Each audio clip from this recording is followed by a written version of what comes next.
E aí? Caião, você falou no começo do programa sobre álcool, eu separei umas coisas aqui, mas a gente foi caindo pra essa história, né? Então, vou botar só um mini, só pra não falar que não falou. Daquela não, figura daquela bêbada dos pais empurrando o carrinho. Bota aqueles paizinhos aí empurrando o carrinho enquanto o Braulio lê a pergunta, por favor. Olha aí os pais bêbados com a criança que a gente falou no início do programa. Eu disse, tem muito pai, não assim, empurrando o carrinho, mas criando os filhos nesse estado, pai e mãe, de total falta de equilíbrio, sobriedade, bom senso e tudo mais. O que mais? Caio, meu tratamento para vencer o alcoolismo tem dado certo e Deus continua sendo misericordioso. Amém. Meus pais, teoricamente, fizeram de mim o que eu fui. Vivi no lar onde o álcool era comum. Após as bebedices, os amigos iam embora e eles se insultavam. Após os insultos, eu via cenas deploráveis. Meu pai espancava minha mãe e fazia questão de que eu visse tudo. Já tentei perdoá-lo e o fiz inúmeras vezes. Quando bêbado, meu pai dizia que eu iria ser gay. Isso porque eu não gostava de futebol e adorava teatro. Tive minha infância dilacerada por causa do álcool. Que horror. E hoje tenho a minha fase adulta também provocada pelo álcool. Ah, é? Os medicamentos que tomo atualmente me ajudam a perder a vontade de beber. Apesar de beber pouco, quando bebo, quero fazer como se o mundo fosse acabar. Quanto ao meu pai, ele vive uma vida totalmente angustiante atualmente, reflexo de tudo o que fez no passado. Minha mãe está bem, equilibrada, mudou-se para a Espanha com meus irmãos e controlou o alcoolismo. Agora, Caio, é a minha vez. Me ajude. Agora, ele está numa situação de muito mais controle do que a maioria das pessoas, porque ele está tomando remédio. Sim. O remédio tira dele a vontade de beber, não foi o que ele disse? Sim. Esses remédios fazem com que a bebida se torne absolutamente nauseante para o indivíduo. Sim. O que o cara continua e que o remédio não tira é com a vontade de ficar de porre. O remédio não permite que você faça ingestão, porque ela é provocada para fora. Mas a psicologia da embriaguez, o remédio não tira. Não tira. Aquela vontade do barato. E no caso aí, é a vontade da anestesia. Porque até hoje ele bebe para poder cobrir o trauma do passado dele. Do passado do pai e da mãe. Você já imaginou o que é ficar aí 10, 15, 20 anos, 18 anos, na casa de um pai que faz isso com a mãe, de uma mãe que também é bêbado como o pai, e você crescer nessa cultura? Olha que isso. negócio é esse? O cara dando cacetada na Que mãe. trauma que te deixa? Nossa, Aí o cara bebe para esquecer. loucura. E começa a beber para esquecer, começa a beber para se anestesiar. Muita gente bebe para parar de sentir Verdade. aquela angústia, aquele mal-estar. Então, ele já entendeu tudo isso. Ele já tomou providências.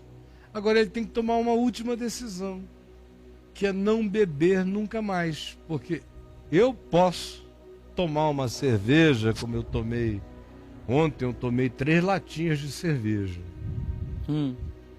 Sozinho aqui, de manhã cedo. Ali na água quente, com os meninos trabalhando aqui, que agora não chove mais aqui dentro. É, eu vi. Não chove. Ficamos aí sexta, sábado e domingo, os 3 curaram esse negócio, graças a Deus. E eu vendo ali, tomei 3 latinhas de cerveja. Anteontem, alguns dos nossos filhos estavam aqui com alguns amigos. Nós tomamos ali, a Adriana deve ter tomado umas 2 dosezinhas de alguma bobagem, eu tomei umas 2 ou 3 caipivódicas. Passamos o dia todo conversando aqui, descalços, com água boa, os netinhos em volta, tranquilo. Mas isso aqui não é importante, nada disso é importante, é igual água, Coca-Cola, não tem valor. Sim. Agora, num lugar que tem valor, não dá nem para brincar. Se aqui nessa família tivesse alguém com tendência ao alcoolismo, nós não beberíamos nenhuma gota de álcool quando ele estivesse presente.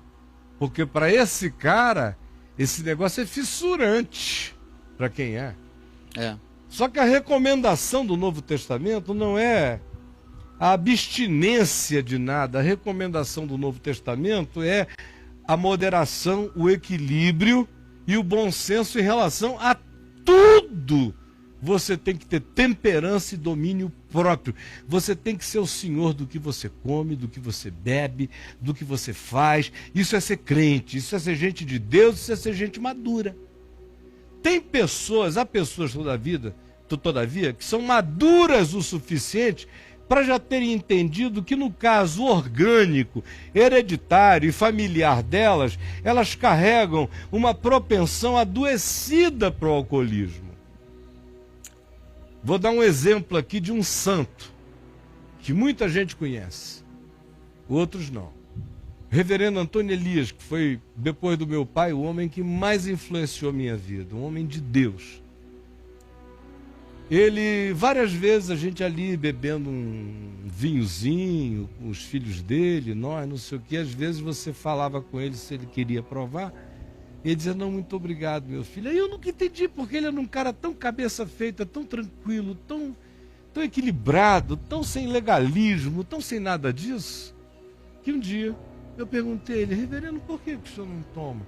Ele falou, sabe por quê? Porque quando eu me converti, aos 40 e tantos anos de idade, eu era praticamente um alcoólatra. Então, o que a conversão fez em mim foi me mostrar. E por isso eu sempre fui como eu fui. Foi me mostrar que eu não sou padrão para ninguém, que tem gente que pode beber com equilíbrio, que não sente nada, que não cambaleia, que não anda por aí, que não se excede, que não passa dos limites, e amém, porque é isso que o Evangelho ensina. Foi assim que Jesus fez. Os fariseus, porque eram hipócritas, o chamavam de glutão, bebedor de vinho, amigo de publicanos e pecadores, mas ninguém nunca viu Jesus de porre, embora ele tomasse vinho.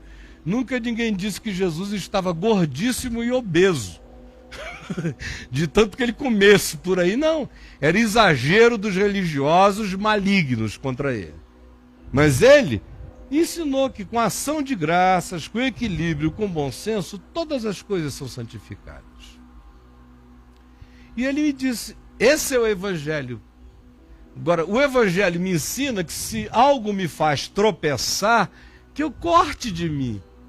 E no meu caso, não no seu, não no de ninguém, só no meu. Me faz tropeçar. Então eu decidi que eu não bebo nada. Isso é um homem maduro que se conhece.